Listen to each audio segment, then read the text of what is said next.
Oui, j'ai fait 3 éditions de la Volvo Ocean Race. On a gagné la dernière avec Kevin et quand il m'a demandé de revenir, je ne pouvais pas refuser. Et puis forcément, cette course, c'est 10 ans de ma vie et d'y retourner, c'est toujours un plaisir. On a ça dans le sang. Quand on a fait la Volvo Ocean Race, c'est un peu une grande famille. Maintenant, c'est The Ocean Race, ça ne change pas, c'est la même course.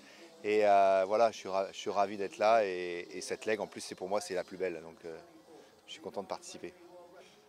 Comme je disais, pour moi, la Volvo, c'était une étape très importante de ma carrière. C'est la première fois qu'on m'a confié déjà les rênes d'un projet. D'abord, c'était une formidable expérience avec une campagne victorieuse dans l'équipe de Franck Hamas. Puis après, ça a été 2 éditions incroyables dans une équipe chinoise avec Kevin, justement. Et voilà, c'est 10 ans de ma carrière de marin, mais c'est 10 ans de ma vie familiale, parce que c'est quelque chose qu'on partage en famille, de voyage et d'aventure avec toute ma famille. Donc c'est très important dans ma vie, mais aussi dans celle de ma famille.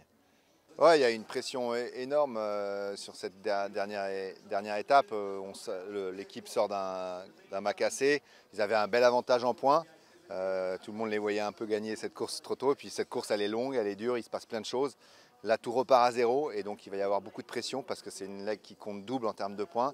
Ça va peut-être être la clé. On n'a pas tellement d'autres choix que gagner et les 3 équipes vont tout faire pour gagner parce qu'elle peut se jouer là. Donc la pression va être énorme. Ouais. Il y a les challenges qu'on va rencontrer cette étape. Moi, je vais être navigateur avec Kevin, hein, donc c'est lui le skipper qui choisira toujours. Mais c'est une étape assez complexe en termes de navigation parce que le départ, sortir d'ici, c'est jamais simple. Il y a beaucoup de courants aussi.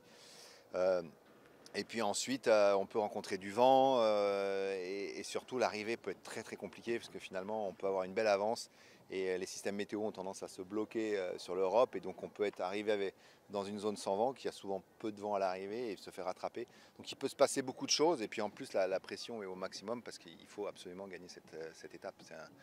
Donc voilà, c'est une navigation très compliquée mais très intéressante.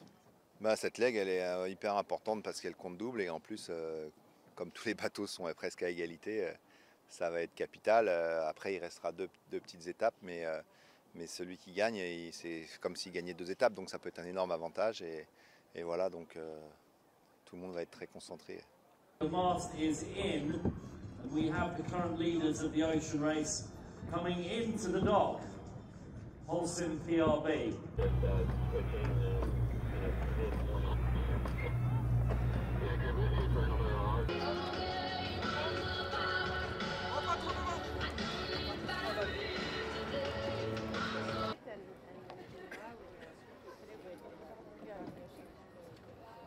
Okay, the boats are heading out towards the north end of Port Adams, and we're going to do some